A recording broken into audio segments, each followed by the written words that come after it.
எல்லாருக்கும் வணக்கம். நான் டாக்டர் கார்த்திகேயன். இன்னைக்கான வீடியோ விளையாட்டுல தோத்து போனவங்க இல்ல சரியா பர்ஃபார்ம் பண்ணாதவங்க எல்லாம் காலி பெருங்காய டப்பா அப்படின்னு சொல்லி திட்டுறத கேள்விப்பட்டிருப்போம். ஆனா பெருங்காயத்தை அப்படி நம்ம குறைச்சி மதிப்பிடக்கூடாதுங்க. செரிமான கோளாறுகள் முதல் புற்றுநோய் வரை பல விஷயங்களுக்கு உதவிகரமா இருக்கக்கூடியது இந்த பெருங்காயம். இந்த வீடியோல இந்த பெருங்காயத்தோட 8 நன்மைகள் என்ன, யார் சாப்பிடக்கூடாது, எவ்வளவு சாப்பிடலாம் போன்ற விஷயங்களை தான் பார்க்க போறோம். Welcome to our channel doctor Karthikeyan. இப்போ பெருங்காயத்தை நம்ம பெரும்பாலும் இந்த மனத்துக்காக ஒரு பிளேவரா நம்ம சமையல்ல ஆட் பண்றோம். சில பேருக்கு இப்ப பாத்தீங்கன்னா இரிட்டபிள் பவுல் சிண்ட்ரோம்னு ஒரு பிரச்சனை. அதாவது வெங்காயம் பூண்டு இருக்கு இல்லையா, இந்த வெங்காயம் பூண்டுல இருக்கக்கூடிய ஃப்ரக்டன்ஸ் அப்படிங்கிற விஷயமும் கரையாத நார்ச்சத்தும் அதிகமா இருக்கிறதுனால சில பேருக்கு இந்த வெங்காயம் பூண்டு ஒத்துக்காது. ஜீரணம் சம்பந்தப்பட்ட பிரச்சனைகளை உருவாக்கும். அஜீரணம், வாயு தொந்தரவு, கேஸ், ப்ளோட்டிங், வயிறு உப்புசம் போன்ற விஷயங்கள் கூட சில சமயம் நம்மளே அறியாம இந்த வெங்காயம் பூண்டு மூலமா ஏற்படலாம். இந்த மாதிரி சூழ்நிலையில இந்த வெங்காயம் பூண்டு இதுக்கு ஈடான ஒரு சுவையும் மனத்தையும் தரக்கூடிய விஷயம் சமையல்ல அப்படின்னா அது பெருங்காயத்தை சொல்லலாம். அதனால வெங்காயம் பூண்டுக்கு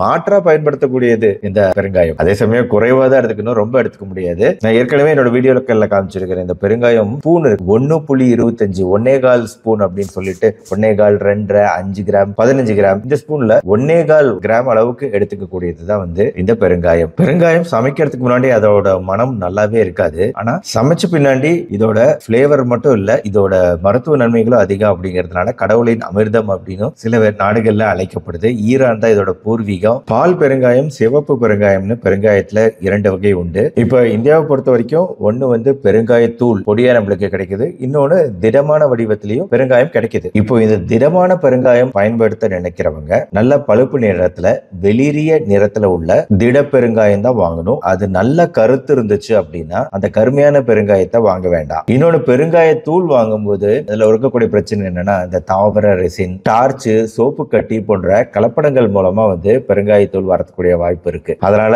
நீங்க அவசரப்பட்டு கடையில தெரியாத இடத்துல வாங்க கூடாது. என்ன டாக்டர் பெருங்காயத்திலையும் கலப்படமா அப்படிங்கிறீங்களா, என்னங்க பண்றது? இன்னொரு விஷயம், பெருங்காயம் காற்று பட்டா அதோட மனம் போயிடும் அப்படிங்கறதுனால காற்று போகாத கண்ணாடி டப்பாக்களில் அதை வச்சு உபயோகப்படுத்துறது நல்லது. ஒரு காலத்துல பெருங்காயத்தோட வாசனை இவ்வளவு மோசமா இருந்ததுனால, அதாவது சமைக்கிறதுக்கு முன்னாடி இதை வந்து பிசாசு மலம் அப்படின்னு சொல்லிட்டு வெறுத்து ஒதுக்கிய காலமும் உண்டு. அதே அமெரிக்கர்கள் ஸ்பானிஷ் ஃப்ளூ அப்படின்னு ஒரு கொடுமையான வைரஸ் வியாதி வந்துச்சு. கொரோனா வைரஸ் மாதிரி, கொரோனா வைரஸோட ரொம்ப தீவிர வைரஸா இருந்தது அந்த காலத்துல. அப்போ வந்து இந்த பெருங்காயம் வந்து இந்த ஸ்பானிஷ் ஃப்ளூக்கு எதிராக செயல்படுது அப்படிங்கிறதுக்காக இந்த பெருங்காயத்தை தாயத்து மாதிரி கழுத்துல கட்டிக்கிட்டு அலைந்த கடையும் உண்டு அமெரிக்கர்கள். அதனாலதான் அமெரிக்கர்கள் இந்த பெருங்காயத்துக்கு கடவுளின் அமிர்தம் அப்படிங்கிற பேரை அப்புறம் வச்சாங்க. இப்போ பெருங்காயத்தோட நன்மைகளுக்கு வருவாங்க. ஃபர்ஸ்ட், அதாவது வைரஸ்க்கு எதிராக தடுக்கக்கூடிய ஒரு ஆற்றல் இருக்குன்னு இப்ப சொன்னல, சிமான்டிடின் போன்ற மருந்துகள்லாம் வைரஸ்க்கு எதிராக போராடக்கூடிய எதிர்ப்பு சக்தி மருந்துகள், தடுப்பு மருந்துகள் ஆங்கில மருத்துவத்துல. இந்த மருந்துகளை போல வைரஸை எதிர்க்கக்கூடிய தன்மை கொண்டதா இந்த பெருங்காயம் இருக்கிறதா தைவான்ல நடந்த ஆராய்ச்சிகள்ல தெரிய வருது. ஒரு கிளாஸ் மோர் குடிக்கிறோம் அப்படின்னா அதுல கொஞ்சோண்டு பெருங்காயத்தூள் கலந்து குடிக்கிறது அப்படிங்கிறது நம்ம உடலுக்கு ரொம்பவே நன்மை தரக்கூடியதா இருக்கு. எதுக்காக இதை நான் சொல்றேன்னா, இந்த மோர்ல இருக்கக்கூடிய லாக்டோபெசிலஸும் நல்ல நுண்ணுயிர் கிருமியும் பெருங்காயமும் சேரும்போது நம்மளுக்கு கிடைக்கக்கூடிய ஆற்றல்கிறது இந்த காய்ச்சல் காலத்துல, உடம்பு சரியில்லாத காலத்துல நம்ம நீர் ஆகாரம் நிறைய குடிங்கன்னு சொல்லுவோம். குறிப்பா மோர்லாம் சேர்த்துக்கங்கன்னு சொல்லுவோம். அந்த சமயத்துல மோர், கொஞ்சோண்டு பெருங்காயத்தூள், உப்பு இதையெல்லாம் சேர்த்து அந்த தாளிச்ச மோரா நம்ம குடிக்கிறது அப்படிங்கிறது ருசியாகவும் இருக்கும், உடம்புக்கு தெம்பையும் குடிக்கும். நம்ம காய்ச்சல் வைரஸ்னால உண்டாகக்கூடிய சோர்வை குறைச்சி அவ்வளவு சீக்கிரம் நம்ம பெரிய பிரச்சனைக்கு போகாம மீண்டு வரத்துக்கு உதவி செய்யும். உலக அளவுல பாத்தீங்கன்னா கிட்டத்தட்ட 170 வகையான பெருங்காய இனங்கள் உண்டு. அதுல 3 இனங்கள் இந்தியாவில் வளரக்கூடியது. இந்த பெருங்காயத்தோட வைரஸ் எதிர்ப்பு பண்புகள் தான் சளி தொந்தரவு, இருமல், மூச்சுக்குழாய் அலர்ச்சி, ஆஸ்துமா போன்ற விஷயங்களுக்கும் இந்த சுவாச பிரச்சனைகள் குறையறதுக்கு உதவி செய்யுது. குறிப்பா பெருங்காயத்தில் இருக்கக்கூடிய ஆன்டி ஆக்சிடென்ட் சத்துக்கள் அந்த ஃப்ரீ ரேடிக்கல்ஸ் சொல்லக்கூடிய விஷயங்களை தடுக்கக்கூடியது, ஒரு நல்ல ஆக்சிஜனேற்றிய பண்புகள் கொண்டது. இந்த ஆன்டி ஆக்சிடென்ட்ஸ் தான் நம்மளுக்கு இதய நோய்கள், புற்றுநோய்கள், சர்க்கரை நோய் இது எல்லாத்துலயுமே அந்த அலர்ச்சி, இன்ஃப்ளமேஷன் காரணம். இந்த அலர்ச்சி பண்புகளை குறைக்கக்கூடிய ஆன்டி ஆக்சிடென்ட் சத்துக்கள் பெருங்காயத்துல உண்டு. டானின்ஸ், பிளாவனாய்ட்ஸ் சொல்லக்கூடிய இந்த ஆன்டி ஆக்சிடென்ட் சத்துக்கள் பெருங்காயத்துல இருக்கு. என்ன ஒரு விஷயம்னா, இந்த ஆன்டி ஆக்சிடென்ட் பண்புகள் அப்படிங்கிறது இப்ப நம்ம பெருங்காயத்துல ரொம்ப குறைவான அளவுல தான் நம்ம உணவுல சேர்த்துக்குவோம். அப்படிங்கிறதுனால அந்த அளவுக்கு எஃபெக்ட் கிடைக்குமா அப்படிங்கிறதுல ஒரு சின்ன டவுட் இருக்கதான் செய்யுது. அடுத்த விஷயம், ஜீரணத்துக்கு வருவாங்க. இப்போ ஜீரணம் சம்பந்தப்பட்ட பிரச்சனைகளுக்கு, அஜீரண கோளாறுகள் உள்ளவங்களுக்கு கண்டிப்பா பெருங்காயம் நல்லது. இன்ஃபேக்ட் இது வந்து பெருங்காயம் மாத்திரையாவே தயாரிக்கப்படுது. அது வந்து கேப்சியூலா கிடைக்குது. 230 மில்லிகிராம் அப்படிங்கிற அளவுல பெருங்காயம் உள்ள கேப்சியூல் மாத்திரை இதை வந்து 30 நாட்கள் ஒரு 43 மனிதர்கள் அஜீரண கோளாறு உள்ள மனிதர்கள்ல இந்த மாத்திரையை கொடுத்து பார்த்திருக்காங்க. இந்த மாத்திரையை கொடுத்த மனிதர்கள்ல அவங்களோட அஜீரணம் சம்பந்தப்பட்ட பிரச்சனைகள், வாயு தொந்தரவு, ப்ளோட்டிங், அந்த கேஸ் ஃபார்மேஷன் இதெல்லாம் பெரிய அளவுல குறையறத அந்த 30 நாள் ஆராய்ச்சி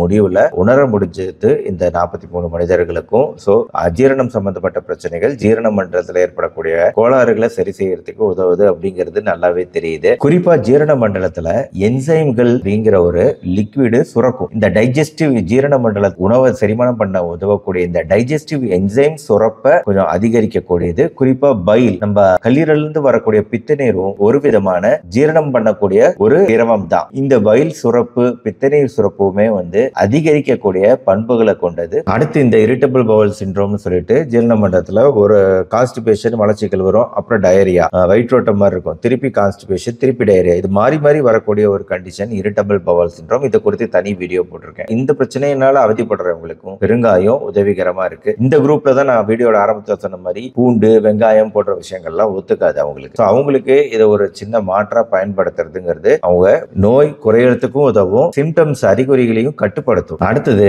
பல கிருமிகளுக்கு எதிராக ஃபங்கஸ் கிருமிகள், வைரஸ் கிருமிகள், பாக்டீரியா கிருமிகள், ஸ்ட்ரெப்டோகோக்கஸ் பாக்டீரியாக்கு எதிராக லேப்ல நடத்தப்பட்ட ஆராய்ச்சியில இந்த ஸ்ட்ரெப்டோகோக்கஸ் கிருமியை தடுக்கக்கூடிய வல்லமை பெற்றதா இருக்கு பெருங்காயம். விலங்குகள்ல நடத்தப்பட்ட ஆராய்ச்சியில நம்ம ரத்த நாளங்களோட பிரஷர் குறைக்கிறதா பார்க்க முடியுது. அதாவது பிபி உள்ளவங்களுக்கு நல்லது அப்படிங்கிறது தான் இதன் மூலமா சொல்ல வருது. பட் இது விலங்குகள் நடத்த ஆராய்ச்சி. புற்றுநோய்களுக்கு எதிராக செயல்படக்கூடியது பெருங்காயம். குறிப்பா கல்லீரல் புற்றுநோய், மார்பக புற்றுநோய், இந்த 2 விஷயங்களையும் குறைக்கக்கூடிய வகையில் இதில் இருக்கக்கூடிய ஆன்டி ஆக்சிடென்ட் பண்புகள் மட்டும் இல்லாம மற்ற பல்வேறு சத்துக்கள் அந்த புற்றுநோய் செல்களோட வளர்ச்சி, அதோட ஸ்ப்ரெட், அது பரவுதல், இந்த 2ஐயும் கட்டுப்படுத்தக்கூடிய தன்மை வாய்ந்ததா பெருங்காயம் இருக்கு. அடுத்தது மூளை சம்பந்தப்பட்ட பிரச்சனைகள், ஞாபக மறதி குறைபாடுகள், மூளையில் ஏற்படக்கூடிய நரம்பு மண்டலத்தின் தேய்மானம் கொஞ்சம் கொஞ்சமா அந்த எஃபெக்ட் குறையுது இல்லையா, நரம்புகள் தளர்வடைகிறது இல்லையா, இதையெல்லாம் தடுக்கக்கூடிய வல்லமை பெருங்காயத்துக்கு உண்டு. ஆஸ்துமா பிரச்சனை உள்ளவங்க கண்டிப்பா பெருங்காயம் சாப்பிடலாம்னு முன்னாடியே சொன்னேன். ஏன்னா ஆஸ்துமாவில் வந்து அந்த பிராங்கியல் குழாய்கள், நுரையீரலுக்குள்ள போகக்கூடிய அந்த குழாய்கள் அமைப்பு இருக்கு இல்லையா,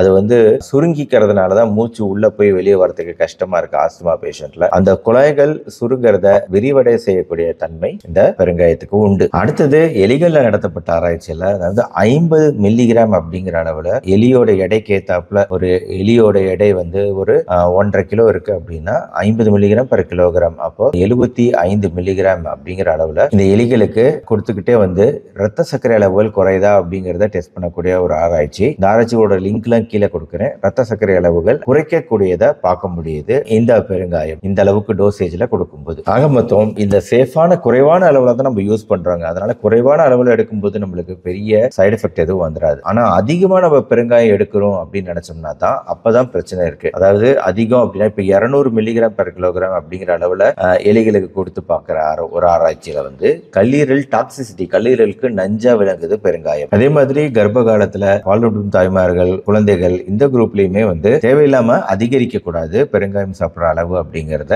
நார்மலா உணவுல சேர்த்துக்கிற அளவுனால எந்த பிரச்சனையும் வந்துட போடுறது இல்ல. பட் பெருங்காயம் அதிகமா சாப்பிடணும்னு நினைக்கிற குரூப் கண்டிப்பா டாக்டரோட ஆலோசனை இல்லாம இது பண்ணக்கூடாது. ஏன்னா நம்ம ஊர்ல வந்து இதை வந்து வெறும் பெருங்காயமா நம்ம பயன்படுத்த மாட்டோம்ல. சுக்கு, மிளகு, திப்பலி, ஓமம், சீரகம், கறிவேப்பிலை போன்ற பல்வேறு ஸ்பைசஸ், பல்வேறு விஷயங்களோட சேர்த்து உபயோகப்படுத்தும் போது பல நன்மைகளை சேர்ந்து ஒருங்கே தருமே தவிர பெரிய பிரச்சனையை ஏற்படுத்தாது. அதனால இனிமே யாரையும் காலி பெருங்காய டப்பா அப்படின்லாம் திட்டாம பெருங்காயம் எந்த அளவுக்கு நன்மை தரக்கூடியது அப்படிங்கறத புரிஞ்சுக்கிட்டு அதை ரெகுலரா நம்ம உணவுல சேர்த்துக்கிட்டு வாங்க. இந்த வீடியோ உங்களுக்கு பிடிச்சிருந்துச்சுன்னா லைக் பண்ணி உங்க ஃப்ரெண்ட்ஸ் ரிலேட்டிவ்ஸ்க்கு ஷேர் பண்ணுங்க. இந்த மாதிரி இன்ட்ரெஸ்டிங்கான மருத்துவ தகவல்களை பெற டெய்லி நம்ம சேனல் டாக்டர் கார்த்திகேயன் பார்க்க நம்ம சேனலை சப்ஸ்கிரைப் பண்ணிக்கோ. மறுபடியும் நாளைக்கு பார்ப்போம். நன்றி, வணக்கம்.